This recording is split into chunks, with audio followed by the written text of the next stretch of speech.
Begitu juga era Sayyidina Umar, era Sayyidina Utsman, Ali. Itu juga ngalami orang-orang yang ekstrim. Misalnya begini, saya contohkan korban-korban ekstrim yang real.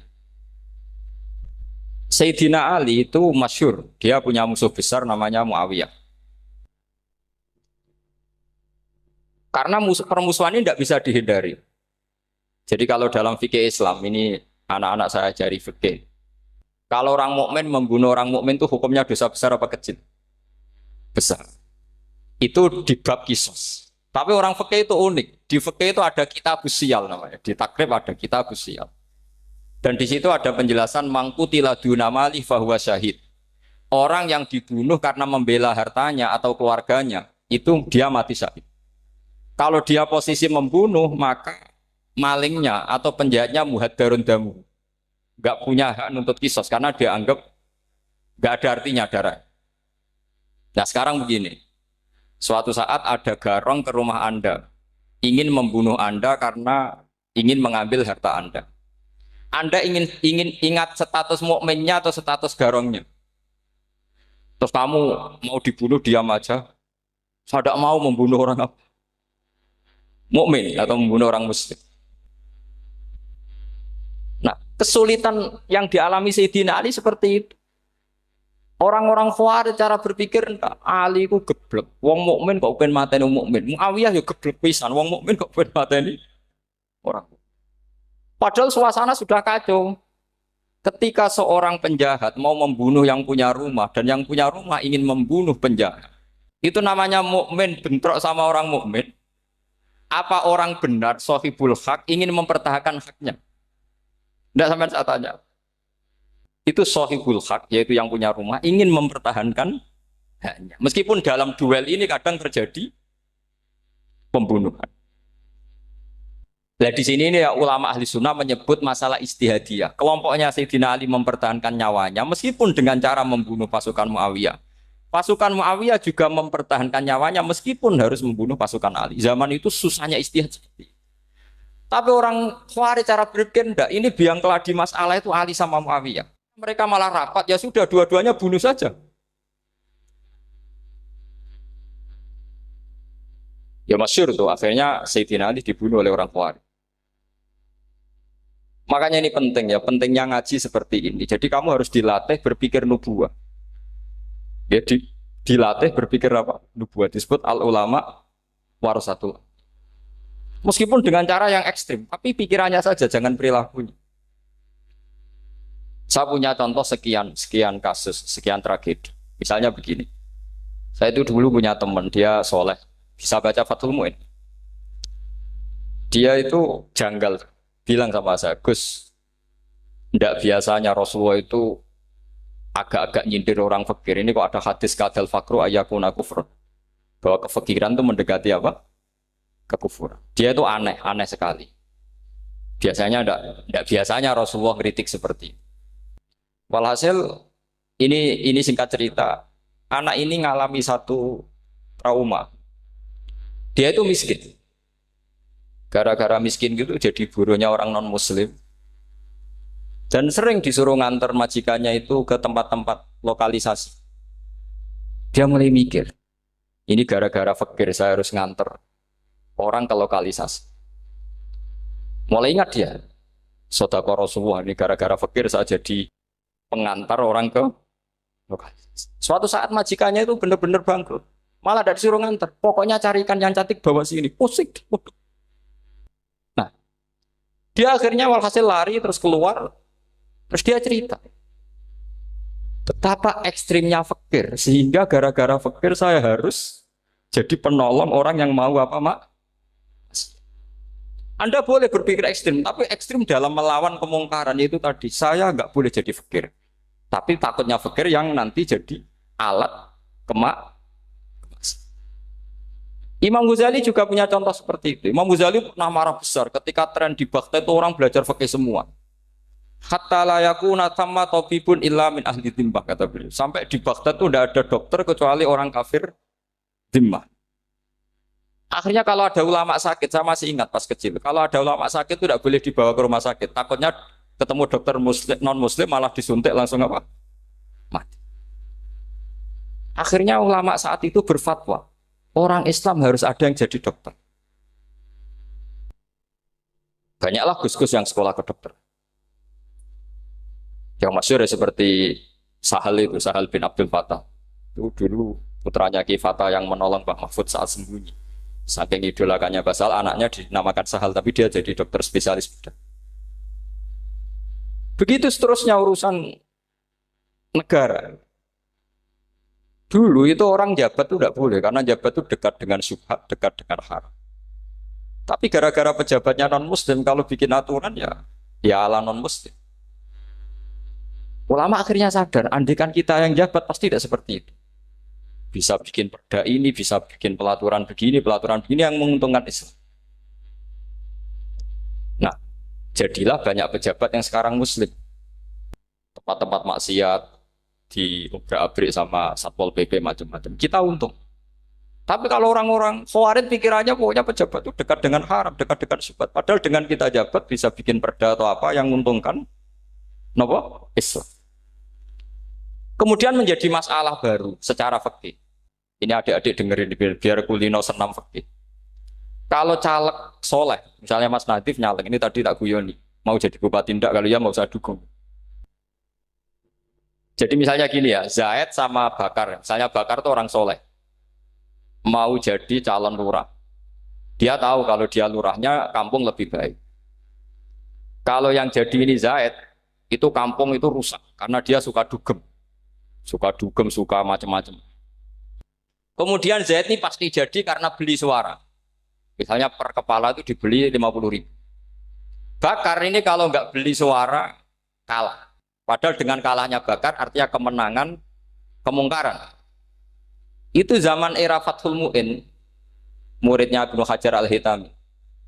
Ibnu Hajar muridnya Abu Zakaria Al-Ansori itu fatwa.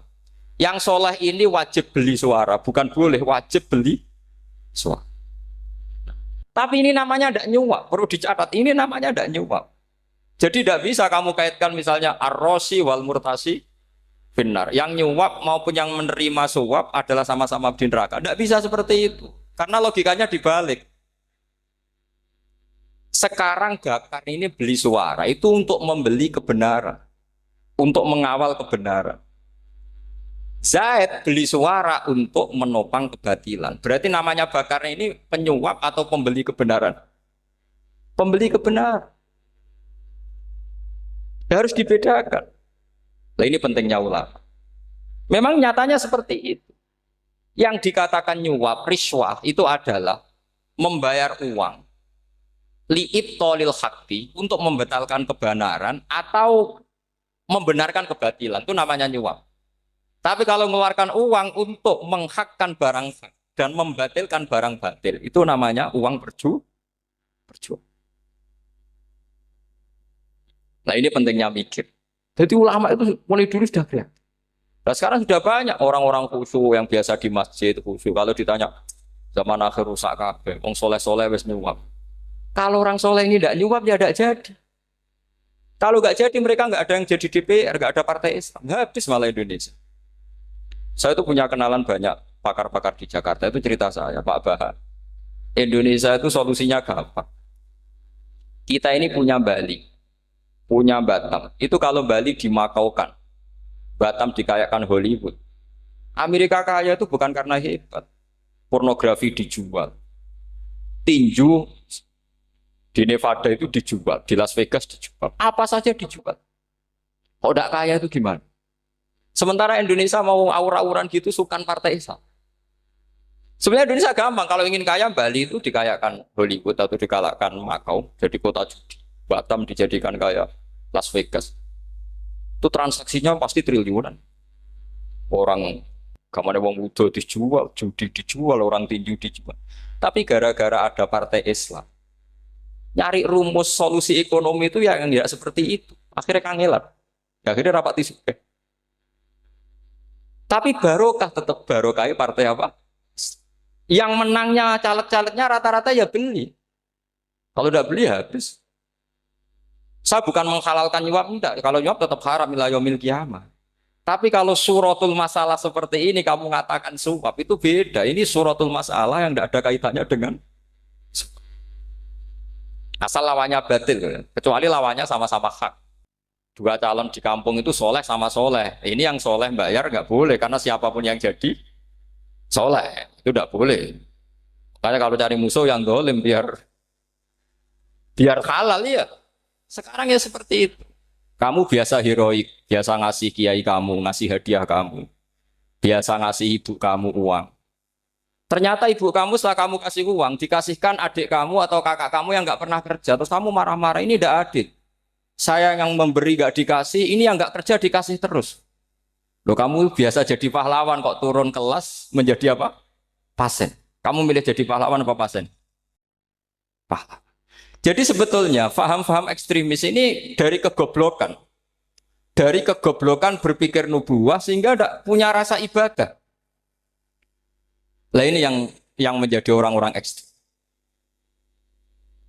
Jadi korban pertama ekstremitas itu bukan sahabat tapi Rasulullah Shallallahu Alaihi Wasallam, yaitu Nabi dibilangin oleh mereka, "I'dil ya Muhammad, kamu kalau bagi harus adil." Pikiran mereka kalau adil sama rata sama. Jadi kalau pakai pikiran itu, saya minum di sini itu haram. Mau udah ikut bikin kok minum. Enak tamu, toko-toko mangan, sing masak kangelan urung. Itu jadi edan bareng gitu. Itu sama seperti kasusnya Bahram Al-Majusi. Dia itu seorang raja kaya, punya anak cantik. Dipikir-pikir, anakku ayu, dirabek nong liya rugi, sing gedekno aku, sing rumah aku dirabi wong liya. Maka dia berpikir mau dinikahi sendiri. Karena tadi melihat Mas Nadiem ya orang Kenya tadi, apa Nigeria, Nigeria. Malah gak layak itu maksudnya itu orang. Ini Mas Nadiem ini termasuk harus mendukung gerakan tidak ekstrim. Nyawanya masih itu karena barokahnya beliau agak-agak gitu. Tapi nggak sampai liberal ya agak-agak pokoknya itu. Karena ketika ada gerakan ekstrim di Mesir, itu termasuk dia DPO. Ternyata setelah ada intelijen, beliau pas buka itu nggak makan dulu tapi rokok dulu. Wah ini mesti orang sekuler, tidak ekstrim. Akhirnya nyawanya sampai sekarang itu barokahnya rokok pas iftar itu pas. Nah, tanya ini masih hidup, ya mas. Ya. Ya pernah sepuh sama saya. Jadi pikiran-pikirannya Bahram itu seperti itu. Walhasil akhirnya Bahram itu menikahi anaknya sendiri. Masyhur itu dalam cerita. Jadi ceritanya itu ada seorang wali tidur di Masjid Haram sama Rasulullah, ditemuin gitu. Terus kata Rasulullah, salam saya untuk Bahram Al-Majusi. Ternyata dicari-cari nggak ada Bahram lain kecuali Bahram yang berdua, bahkan anaknya sendiri mau dinikahi. Ya cara berpikir karena seperti itu. Kalau kita berbuat banyak harus dapat. Itu bahaya. Bahaya sekali karena kalau dalam teori beragama itu al yadul ulya khairum minal yadis sufla. Kalau biasa ngasih ya ngasih saja, itu heroik. Itu bagus. Jangan biasa ngasih sekarang bermental apa? Makanya saya itu kalau ngajar di pondok yang dulu pernah saya belajar di situ atau yang pernah sepuh itu, dikasih itu bingung. Karena saya ya masih waras itu. Jadi kalau dikasih itu bingung. Tapi banyak juga guru-guru yang dulu ngaji lama setelah ngajar di pondok alma maternya nuntut. Itu saya tidak tahu itu. Itu sudah ada agak-agak kayak itu tadi. Walhasil si Barom tadi itu ini cerita harus saya teruskan karena nggak boleh diputus. Dapat salam dari Rasulullah. Ternyata di balik nakalnya dia itu pas mau bulan pertama, malam pertama itu ada seorang janda sepuh ke situ. Ganggu dia tentu ya. Ketika dikejar pulang lagi sampai 3 kali. Dia tanya, kenapa bu kamu begitu? Katanya saya ini anak-anak saya kelaparan. Kalau saya pulang anak-anak saya nangis minta makan. Saya ingin minta Anda. Tapi setelah saya ingat Anda ini majusi, saya mukmin, saya mukminah, saya pulang. Ya sudah bu, kamu di rumah saja. Nanti saya kirimi makan. Dikirimi sendiri, padahal dia seorang raja orang kaya. Barokahnya itu dia dikasih tobat sama Allah. Dan paginya ketemu tamu yang mengirimkan salam dari Rasulullah SAW. Akhirnya Bahram ini menjadi muslim. Tapi intinya berpikir seperti tadi itu salah, bahwa kalau saya jasa banyak harus mendapat apa? Ini cara berpikir orang-orang Khawarij. Iya, saya pernah ditanya seorang dosen. Gus, saya ini kalau baca sejarah perang Badar atau perang Uhud, yang saya tidak nerima itu satu. Kenapa setiap ghanimah, harta orang kafir dan istrinya orang kafir kok disita orang Islam, dan yang perempuan jadi amat, kemudian juga digauli orang Islam, yang hartanya orang kafir juga jadi asetnya orang Islam, kok kayak garong. Dia tanya seperti itu sama saya. Terus saya jawab, kalau sampean ada garong dan kemudian bawa senpi senjata api, kemudian garong Anda, penjahat Anda lumpuhkan, ya senpi itu harus Anda kembalikan. Monggo penjahat ini kagungan jenengan beto wangsul. Karena ada milik Anda, harus dikembalikan. Wah, tidak bisa Pak, kalau saya kembalikan pasti dipakai jahat lagi, dipakai kriminal lagi. Ya sama, kalau asetnya orang kafir dikembalikan ke orang kafir akan menjadi aset kekafiran lagi untuk menghancurkan kita. Nah, perempuan juga sama. Perempuan itu alat produksi.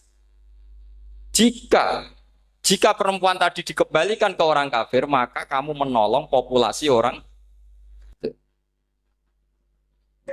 Ya seperti itu. Paham? Makanya disita dalam perang loh ya, tapi dalam perang yang legal. Nah itulah kenapa amat halal. Makanya di Quran itu illa ala azwajihim aw ma malakat aymah. Paling enggak itu masih ada ulama atau pemikir atau ustadz siapa saja yang bisa memahami logika apa? Nanti kalau ulama ini sudah meninggal, orang akan mencibir Islam dengan cara mengatakan Islam itu jahat, yaitu menyita hartanya orang kafir dan istrinya orang kafir setiap kali terjadi perang. Karena pemikiran ini pasti sama-sama kutubnya, sama-sama ekstrim. Nah ini penting saya katakan. Makanya masyhur itu perdebatan Sayyidina Ali dan Muawiyah. Ini saya kutip sedikit. Ini ya sama-sama berpikir ekstrim, tapi ekstrim yang baik. Walhasil dalam satu kerja bakti di Masjid Kuba, itu ada sahabat namanya Ammar. Ini di depan umum, ini penting. Kalau dalam ilmu hadis di depan umum ini penting karena nanti menjadi mutawatir. Beda dengan hadis yang Nabi ngendikan sama 1-2 sahabat, namanya hadis ahadi. Di depan umum Nabi guyon gini sama Ammar, ya Ammar waihak taktuluka alfiatul baghiyah. Ammar, kamu ini nasib kamu itu agak sial. Karena nanti yang membunuh kamu itu kelompok yang tidak benar. Alfiatul baghiyah itu kelompok yang tidak benar. Itu disaksikan sekian sahabat. Walhasil suatu saat Ammar ini ikut perang dan ikut pasukannya Ali dan terbunuh oleh pasukannya Muawiyah. Seneng Ali. Walhasil Ammar ditemui sama Ali. Ya Muawiyah, al-ana dhuhara bi anna fi'ati haqqun wa fi'ataka baghiyah. Sekarang kelihatan siapa yang benar.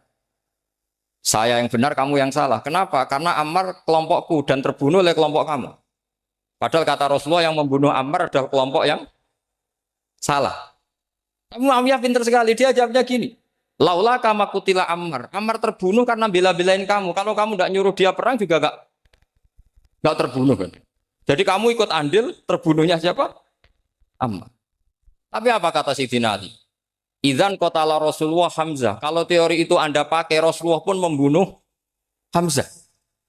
Sekarang Hamzah perang karena suruhan siapa? Rasulullah. Yang membunuh Hamzah siapa? Wahsy. Kalau teori itu Anda pakai, berarti Rasulullah pun membunuh Hamzah. Terus fasa kata Muawiyah, terus Muawiyah diam. Jadi fikih pun tuh diputuskan lewat pikiran ekstrim. Tapi bukan ekstrim yang merugikan orang lain. Ya, kalau merugikan orang lain namanya sudah la dororo wa la dirar. Dia menyalahi aturan. Makanya saya pernah ngaji di sini dulu ketika tahun kemarin. Fikih-fikih Islam itu punya rumus, itu ya gara-gara pikiran ekstrim sebetulnya. Saya pernah nyontohkan adalah orang tuh kalau sholat jenazah itu mayitnya di depan. Itu ulama fikih tidak ada yang punya alasan. Mau hanya bilang gini, hakadha wajadna salafan wa khalafan. Mulai dulu kalau nyolati mayit ya jenazahnya di depan. Ya hanya gitu saja, tidak punya alasan.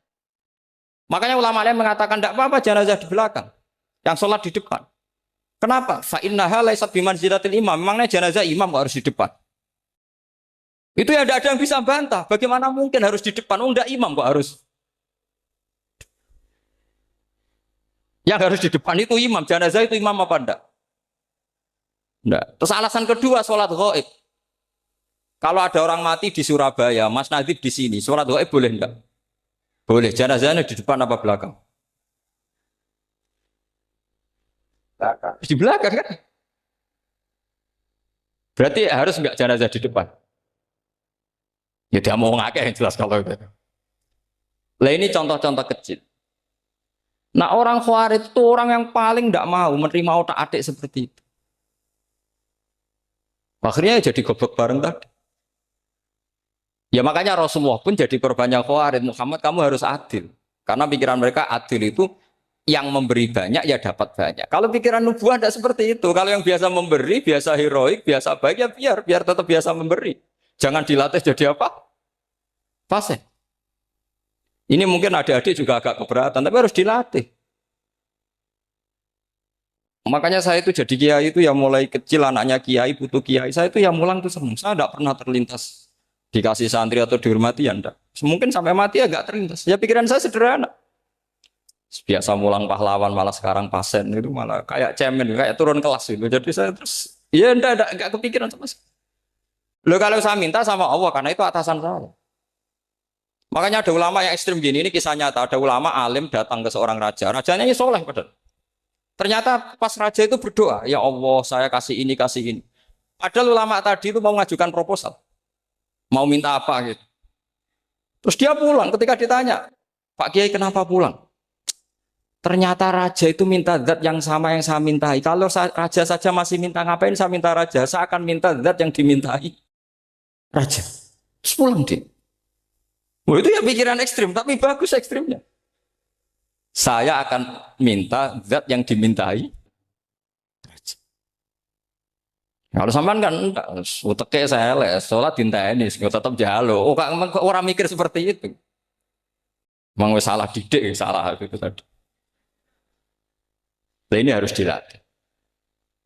Masyhur itu ketika Nabi pas Fathu Makkah itu, orang-orang Ansor ngomentari Nabi gini, ketika Nabi sangat happy di Mekah, sangat enjoy di Mekah, kata orang-orang Ansor, Amar rojul fa'adroka durok fatun fi ahli wa ulfatun fi asyiroti.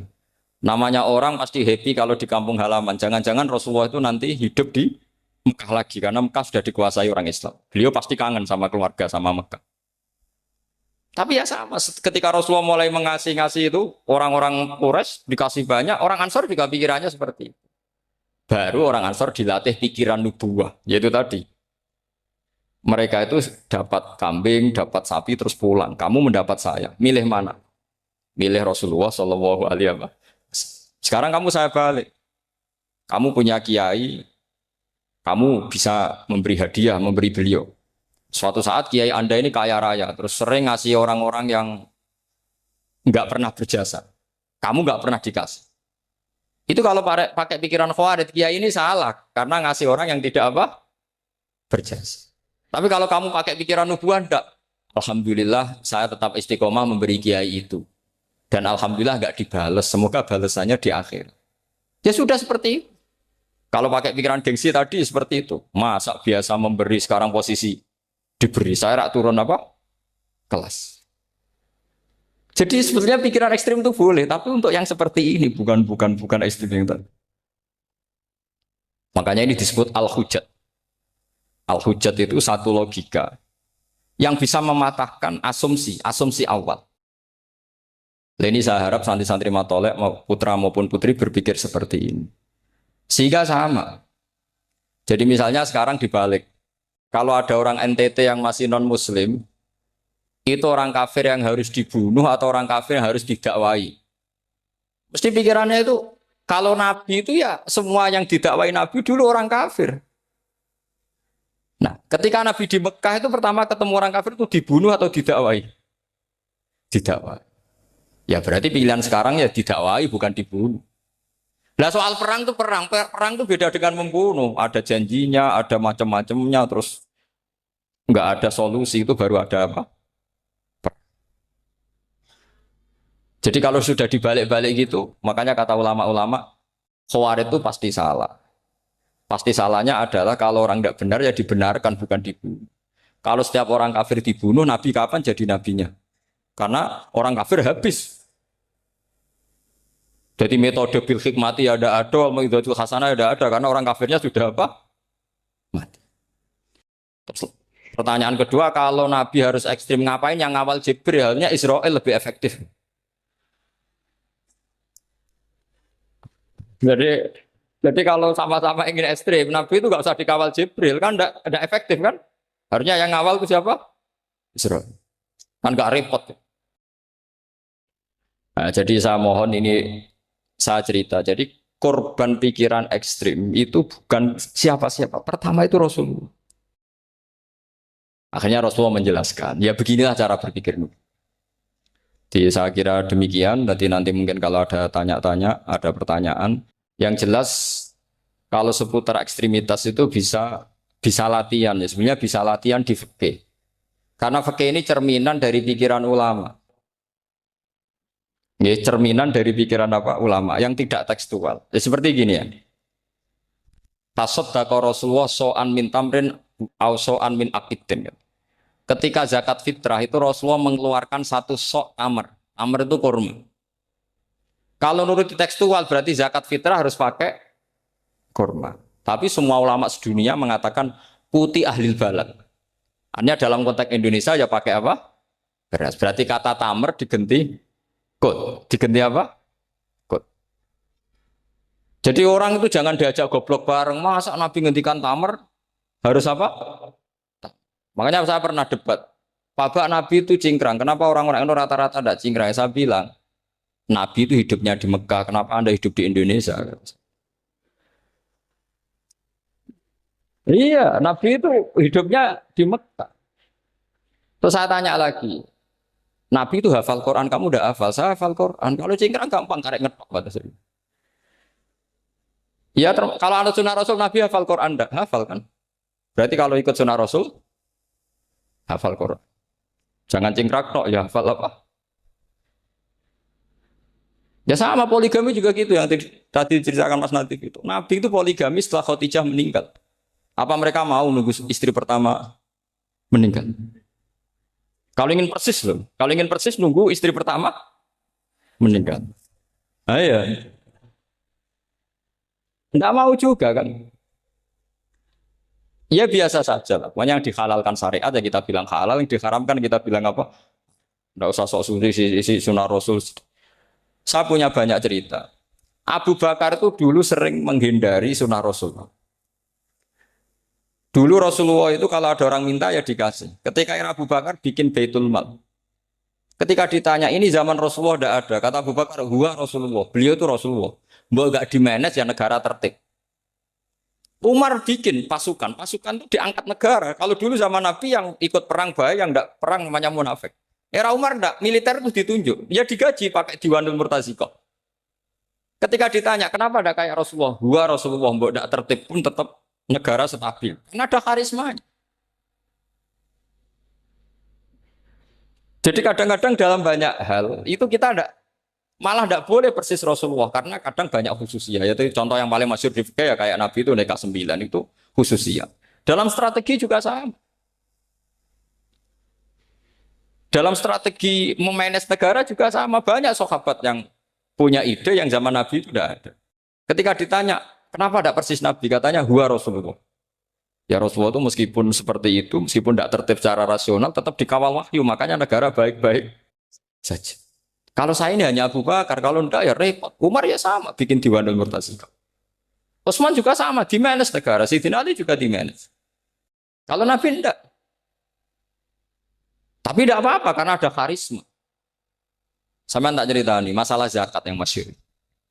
Orang paling bakhil sekalipun, paling kikir sekalipun, itu zaman Rasulullah bayar zakat. Karena pikirannya setelah zakat dikasihkan, Rasulullah mendoakan. Khudh min amwalihim shadaqatan tutahhiruhum wa tuzakkihim biha wa sholli alaihim. Inna sholataka sakanul lahum. Era Abu Bakar enggak. Sorry ya Abu Bakrin, dulu kita zakat sama Rasulullah karena didoakan beliau. Kamu hanya Abu Bakar, saya tidak mau zakat. Ya sama lah seperti orang dipimpin ulama-ulama karismatik. Orang dipimpin Badullah itu tidak usah metai, santri sudah nurut. Dipimpin Usman Nazif, gak bikin pelaturan, habis pondok. Kalau tidak ngancam, gak gini, ditakzir, gak gini, habis. Zaman Badola dehem tok santri wedi. Mas Nadif dehem tok enggak. Nah, makanya Rasulullah itu tidak banyak bikin pelaturan. Rasulullah itu kalau mau perang itu hanya bilang sahabat, saya besok ditantang Abu Sufyan di sini. Saya mau perang. Oh itu sahabat ikut semua. Orang melihat wajahnya, melihat karismanya sudah tertarik ingin menyelamatkan beliau. Kita tidak akan ridho Rasulullah keluar sendiri. Kalau Abu Bakar ya enggak. Pertama Abu Bakar pidato sudah sopan. Saya memimpin kamu. Ini ketulitu walas tubuh khairikum. Saya ini memimpin kamu, tapi bukan berarti saya yang terbaik. Jika saya benar maka dukunglah. Kalau salah ingatkan. Itu pertama orang-orang bilang apa? Fawwala uqiman nakabisef. Nanti kalau Anda salah tak ingatkan pakai pedang. Ya karena hanya Abu Bakar bukan Rasul. Jika diaturlah ini ada militer, ada pengawal, ada Baitul Mal. Era Umar lebih modern lagi ada Diwanul Murtazikoh, ada macam-macam. Ya Rasulullah enggak ada. Nah sekarang orang sidik-sidik muni sunnah Rasul. Padahal ada sunnah Rasul yang khasnya Rasulullah sebagai nubuwah. Ya khasnya Rasulullah sebagai apa? Coba Nabi itu istrinya 9. Semuanya cerita tentang tahajudnya Nabi, witirnya Nabi. Apa kira-kira Mas Nadif kalau punya istri 4 ceritanya tentang tahajudnya Mas Nadif? Kan enggak. Nah, jadi saya mohon, nah, sebetulnya pikiran-pikiran ekstrim itu karena enggak mau belajar. Enggak mau belajar. Kalau mau belajar itu kata Imam Ghazali itu dalam kitab Imla, Al-Imla fi Iskalatil Ikhya itu. Fal ma'ani awsa'u minal ibarat. Yang namanya ma'ani itu awsa'u apa? Minal ibarat. Jadi yang fal ma'ani awsa'u minal ibarat. Jadi yang namanya makna itu lebih luas minal apa? Ibarat. Nah, ini contoh yang paling nyata ya Sayyidina Ali. Ketika Sayyidina Ali perang sama Muawiyah, itu Sayyidina Ali bilang, sebaiknya Muawiyah kirim delegasi, mediator. Saya juga kirim mediator. Terus orang-orang Khawarij karena tadi tekstual. Mahada ya Ali. Ini apa ya Ali? Lam yujad fi kitabillah. Aturan mediator itu tidak ada di Quran. Bahwa kalau kita perang harus ada mediator itu tidak ada. Terus Sayyidina Ali baca ayat wa in khiftum shiqaqa bainihima fab'atsu hakaman min ahli wa hakaman min ahliya. Jika lelaki dan perempuan, suami istri terjadi shiqaq, terjadi konflik, maka suami kirim satu mediator, yang pihak perempuan juga kirim mediator. Terus Sayyidina Ali ngendikan wa amru Muhammad a'dhamu min amri rajulin wa imra'atin. Urusan umat Muhammad lebih serius ketimbang urusan hanya sekedar suami dan istri. Maka kita butuh hakam, butuh mediator. Baru 4.000 orang Khawarij tobat ngikuti pikirannya Sayyidina Ali yang tidak tekstual. Sama seperti zaman Rasulullah. Ketika Rasulullah mau perang Badar, saya ini mau perang Badar kata Rasulullah. Musuh saya itu 1.000 lebih. Kalian hanya 313. Apa kita teruskan? Itu sahabat langsung bilang gini, saya itu hafal teksnya. Idzan lanaqulu laka kama qalat banu Israil fathab anta wa rabbuka faqatila inna hahuna qa'idun walakin idhab anta faqatila inna ma'akum muqatilun. Ini kelihatan sekali bahwa para sahabat sudah ada tekstual. Orang-orang Bani Israel ketika melihat Musa katanya sakti dan orang dekat Allah, itu cara berpikir orang Bani Israel gini. Walhasil ada perintah supaya Musa itu merangi kaum Jabarin. Orang Jabar ini gagah-gagah, pikirannya orang Bani Israel. Musa kami itu sakti dekat Allah, ya sudahlah sama Allah saja sana, tak tunggu di rumah kabarnya. Itu kan sama dengan santri semedit, roh kiai ini suga, kiai aku suga, serasa tak pikir kan seperti itu. Ya sama seperti itu, Nabi ku kekasih Allah, mesti perang menang, serasa tak ewangi mesti menang. Fadhab anta wa rabbuka faqatila inna hahuna. Kok itu, ya sudah kamu berangkat saja sama Tuhan, tak tunggu di rumah. Tapi apa kata para sahabat Ansor ketika Nabi minta supaya mereka dukung di perang Badar? Langsung bilang, idzan lanaqulu laka kama qalat banu Israil. Kita tidak akan bermental kayak Bani Israil. Ini tekstual apa enggak? Mereka punya mafhum, punya pikiran. Cara Mas Nadif punya kreatif. Bahwa ini mental yang bejat, kita tidak akan meniru seperti itu sahabat. Jadi dulu sahabat itu makna di Quran juga ada tekstual. Jadi bisa memahami. Nah sekarang orang memaksa semuanya harus tekstual. Ya meskipun tadi jangan terlalu liar terus menjadi liberal. Tapi saya tidak tahu kalau contohnya Mas Nadiem tadi pakai kondom, istiqomah tidak tahu itu pikirannya Jil apa Mas Nadiem tidak tahu saya itu. Itu tidak tahu. Kok sampai sembeling itu saya tidak tahu itu. Oh, lagi juga kalau tidak bisa nyontohkan yang di luar itu, saya itu ya tidak tahu. Mulai dulu ilmunya yang seperti itu terus. Saya tidak tahu lagi. Jadi mulai dulu zaman Nabi pun itu sudah ada pikiran-pikiran seperti itu. Jadi tekstual atau harfiah itu ya enggak. Nyatanya sahabat langsung bilang idzan lanaku rulaka kama qolat banu apa? Esra. Jadi ini saya kira demikian nanti kalau apa ada yang tanya monggo.